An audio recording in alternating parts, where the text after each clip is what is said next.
Let's say we're designing a character, or we're designing some kind of clothing, and we're not quite sure how to begin. We're not quite sure what the design should look like. Perhaps we don't have the concept. We don't we don't have the skills to draw. Whatever the case might be, we simply do not know how to proceed with the patterns. One way to approach this would be to use a feature inside of Marvelous called load as garments. To do that, we need to have a model that will represent the garment. In this example, I'm using one of my models, and perhaps this is not a good example because all the things in here are quite straightforward. They're not hard to design, and in fact, all of this has been designed in Marvelous, and then I brought it in ZBrush.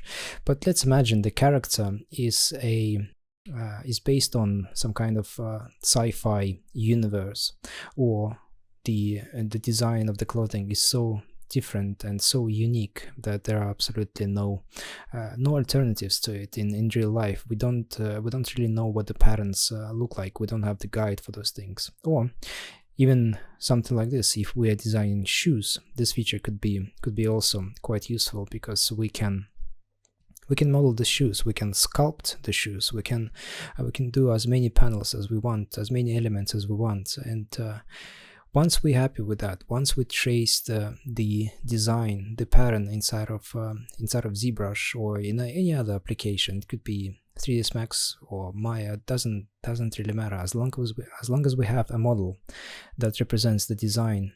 What we need to do after that, we need to unwrap the model in a way that will make sense for us inside of Marvelous.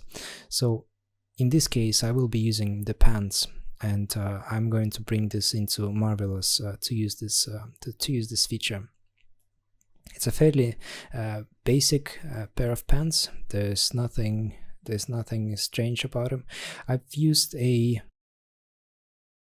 UV master, so all of those panels, they're somewhat abstract.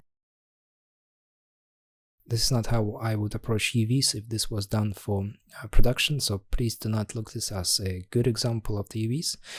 But once we create the design and we have the UVs, we simply need to export this object as an OBJ and go to Marvelous Designer.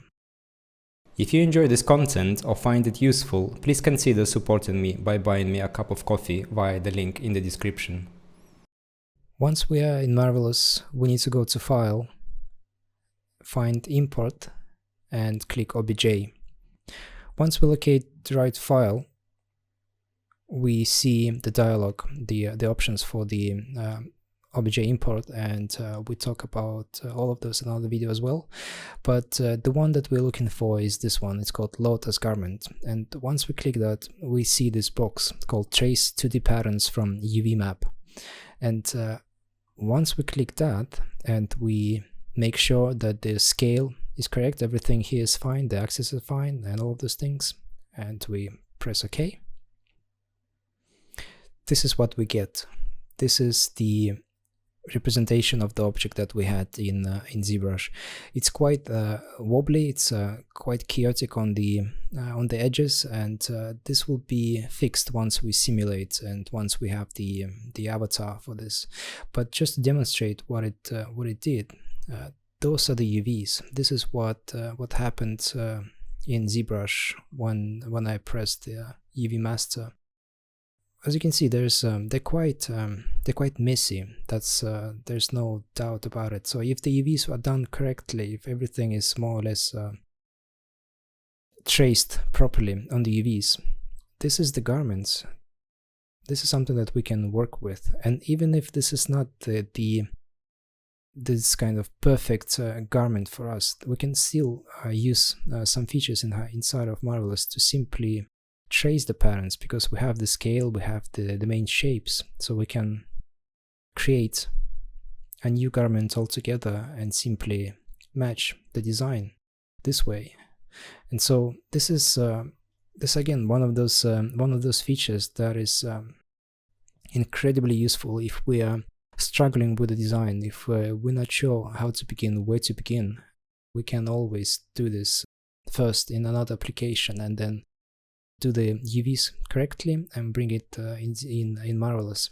And really nice thing about it is that, although not always, but this will depend on the UVs, the program will find the garments that should be connected to each other. So in this case, as we can see, the pants are sewn together, so we don't need to do anything manually afterwards. We simply need to load a avatar and just press simulate, and everything will be connected. If not, we can always do this manually by choosing the right tools.